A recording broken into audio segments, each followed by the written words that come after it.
Hello friends, हमारे viewers की demand थी कि प्लीज़ सिंपल इंटरेस्ट कैसे निकालते हैं उसके सम्स एक्सप्लेन कीजिए। तो यहाँ पर मैंने एक क्वेश्चन लिया है। Amit invested ₹4,000 for 2 years as simple interest at the rate of 5% पर annum. Find simple interest and amount. तो सिंपल इंटरेस्ट फाइंड करने के लिए आपके पास प्रिंसिपल, रेट और टाइम होना चाहिए। तो इस क्वेश्चन में प्रिंसिपल भी दिया है। P इक्वल टू, प्रिंसिपल को P से रिप्रेजेंट करते हैं। P equal to ₹4,000। R equal to rate of interest is 5% per annum.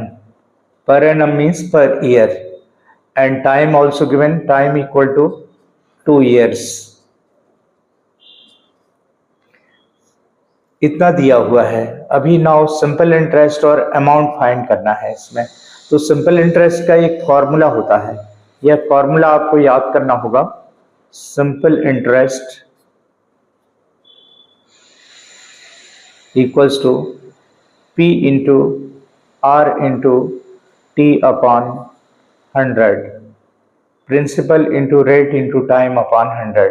तो इसमें वैल्यूज रख दीजिए। प्रिंसिपल की वैल्यू है 4,000 मल्टीप्लाई बाय रेट 5 है और टाइम 2 है। इस सब का अपॉन 100 होगा। अब इसको सिंप्लीफाई करेंगे, 2 zeros कट जाएंगे डिनोमिनेटर से और न्यूमरेटर से। तो left out is 40 multiply by 5 multiply by 2। 40 multiply by 5, तो 40 मल्टीप्लाई बाय 5 2 जा 10, become ₹400. ₹400 is the simple interest, but we have to find amount also in the sum. Amount जो value होती है वो जो प्रिंसिपल में ऐड हो जाता है इंटरेस्ट, तो अमाउंट बन जाता है। तो प्रिंसिपल भी है 4,000, इंटरेस्ट आ गया 400, इन दोनों को ऐड कर देंगे तो अमाउंट आ जाएगा। तो अमाउंट का फॉर्मूला होता है amount equal to principal plus interest. तो यहां पर principal 4,000 rupees given in the question, plus interest has come ₹400। दोनों को ऐड करोगे तो रुपीस हो जाएगा 4,400। This is the answer. तो आई होप आप समझ गए होंगे, क्योंकि ये कंपटीशन वाले स्टूडेंट्स ने पूछा था जो कॉम्पिटिटिव एग्जाम में पार्टिसिपेट करने वाले हैं, एग्जाम देने वाले हैं, क्योंकि उसमें सिंपल इंटरेस्ट के सम आते हैं। सिंपल इंटरेस्ट के अलावा आप रेट भी फाइंड कर सकते हैं, टाइम भी फाइंड कर सकते हैं, प्रिंसिपल भी फाइंड। टोटल वैल्यूज यहाँ कितनी है? Simple interest, principal, rate, time, 4 values होती हैं।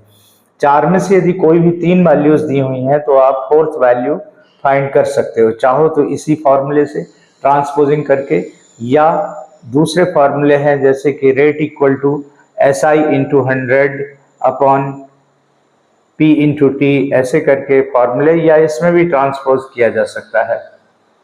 तो यदि आपको फॉर्मूला याद है तो थोड़ा वर्क फास्ट होगा और कॉम्पिटिटिव एग्जाम आप जल्दी सम पेपर सॉल्व कर सकते हैं। टाइम सेविंग होगा, टाइम का बहुत वैल्यू होती है कॉम्पिटिटिव एग्जाम में। तो ऐसे ही और वीडियोस देखने के लिए आप मेरे साथ जुड़े रहिए। Thank you, have a great day.